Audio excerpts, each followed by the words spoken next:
If you've been playing Valorant for a while, you'll know Riot has always been really honest about their lack of big updates. They were very scared from the beginning to make pivotal changes to the game because they did not want to hamper the competitive experience of players, as they put it. It was more so the fact that they didn't want to change the game too much before the pro scene started because they did not want to confuse pro players or release broken, untested things into the game prior to professional match. However, with patch 7.0, what's this one? 7.04 coming along, being one of the biggest and largest changes Riot devs have done to Valorant in a while, I think it's a good point to begin talking about the fact that Riot is heading down a very dangerous path with Valorant and something we should be all very much aware of. So, without further ado, let's get into this video. I just wanted to quickly say that you should like, share, and subscribe the content. The channel is slowly growing, and any bit of help would be wonderful. Very much. So, patch 7.04 is here, and to be honest, at first I thought this patch was terrible, but after giving it a bit of a read over, I think it's not as bad as I thought. However, it could be the precedent for something to be worried about. So, first things first, new map is out and Breeze updates are out. Make sure to give those a look over and play these two maps as much as you can. Sunset is available on Swift Play, and Breeze is already in competitive. I have my thoughts to say on Breeze, but that might be another video. I won't cover that now. What I want to cover though is the agent updates, because as you can see, there's quite a few agents here that we need to talk about. Now, why should you be worried about agent updates? All in all, Valorant is a very much utility focused game, which means that a specific team comp can really alter the way you play the game, and a lot of its replay value comes from using different team comps to achieve different forms of success. However, what Riot is doing right now is trying to reduce the effectiveness of ability. First of all, I don't think this is a good idea. I think Valorant was at its peak when everyone was broken and everyone was able to play and have fun. And whilst nerfing the abilities might improve the quality of life of the game, I don't think it will necessarily improve the fun aspect. And I'll get into it after we go over all the agent updates. But what Riot has said is that they want to reduce the frequency of large area ultimates, meaning that stuff like Breach and Viper and Astra will have their ultimates take a while longer to activate. Reducing the amount of time utility is active. I don't know about this one. There's a lot of utility they changed that I don't agree with. Although it would be nice to not have to play with mollies post plant, because you're 1v4 and someone shoots 3 mollies and now you lost the round. Reducing HP of shootable utility, this is nothing new. They've done this for a while. And they've also upped ultimate costs. But that's you can all read that. Let's go into the actual changes. So Aftershock, this is fine. It's just a straight buff. It takes 2 now. Breach mains will be happy about this. The free ticks thing was very over the top. Rolling Thunder going from 8 to 9 is a bit confusing.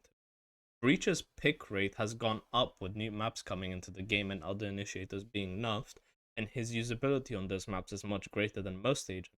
However, he's still not a very commonly used character. I barely see him. Even with these buffs, we're still going to barely see him. So making his ultimate cost an extra kill or ultimate orb is very weird to me. Brimstone's orbital strike has gone up. This is fine. Brimstone is very popular. His orbital strike is a playmaking tool. Its post-plant capabilities are disgusting, so overall this is a great nerf in my opinion. The Prowler, time to re-equip, insignificant. Just don't walk around with your Prowler out, essentially. This buff, these changes to Gecko I think are super healthy for the character. It makes his post-plant a bit better with the actual mosh pit dealing 10 damage per second in the center, or in the area rather. Wimpmax HP being reduced is whatever, it just means the ability is not cool. And it should be noted that when they nerfed Razor's Boombot, it's because they were adding Wingman in the game, so they didn't want to have 2 abilities active for as long. If they keep nerfing Wingman, then all scouting abilities for both Razor and Gecko will be quite bad. And Thrash's Explosion change. This isn't actually a buff, it just makes it easier to see what the range is, so this is good as well. Killjoy's lockdown. No one likes lockdown, but this is still not a good nerf. So, why am I making this video? While I'm not an avid player, of Overwatch, one thing that has been made obvious to me is the fact that when they giga nerfed every single character in Overwatch and buffed the crap out of tanks, thankfully there's no tanks in Valorant, but when they giga nerfed everyone, people stopped having fun. And the reason for that is in Overwatch, the whole fun aspect of is hey, funny one shot, or hey, look how good I am doing my skill expression. You want to be rewarded for the input you're doing. By nerfing agents in Valorant, Riot is essentially nerfing skill expression because abilities aren't going to be as impactful. We've seen outplays using Viper Spit. We've seen like recon scans that got the entire team. We've seen so many things be done and so many playmaking tools using utility that honestly I don't know what Riot is thinking. And this is the reason why I was making this video in the first place. Jett, she is being butchered, and I'm talking annihilated. This character is going to die. She is going to be one of the worst entry fraggers the moment people realize that why would you play Jett when you can play Phoenix, not have to deal with your tailwind now being even, you have to use it even quicker, and activation will wind up being even faster. Like, Jett is just being deceased. She can't defuse the spike anymore because the cloud only lasts 2.5 seconds. So if you're in a close situation and you want to cloud defuse yourself, be aware of the fact that you can no longer cover yourself long enough to even get halfway to defusing the spike. You can't double updraft anymore, meaning your verticality has been downright removed. And let's be honest, there's no way you can updraft to that will be reliable. Even if you updraft onto boxes on maps like Fracture or Icebox or Breeze, people can predict these angles. The reason why the double updraft was good was because it allowed for you to do much more playmaking with your ultimate. And talking about her ultimate, it is a skill expressive ultimate. It should not be 8 kills to get. Yes, Jett has the ability to use like utility to get kills, so she can stack up 8 kills quite easily. In most games, Jett will still get her ultimate 2 to 3 times.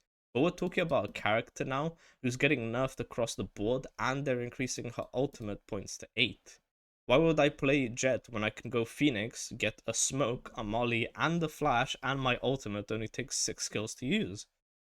Yeah, he doesn't have the mobility that Jett does, but overall, my impact on the team will be much larger than something that Jett will ever do now. And the reason I bring this up is Valorant's gunplay, for most people, is a joke. Everyone knows the run and gun memes, everyone knows that the current state of gunplay in Valorant is not good enough to allow Riot to make these changes. If we had weapons that consistently hit shots, if we had zero first shot inaccuracy, if we had better gun balancing and an actual consistent method of gunplay, utility doesn't need to be strong because the utility is what adds consistency to the game. There is a reason why there are now multiple ultimates such as Jett and Neons and Chambers that have in like perfect first shot accuracies because Riot can't do that with the guns. They've shown that they can't do that. The most accurate gun in the game, the Guardian, has a 0.1 inaccuracy on your first shot. Like, there is no gun that is perfectly accurate to allow for the nerfing of utility.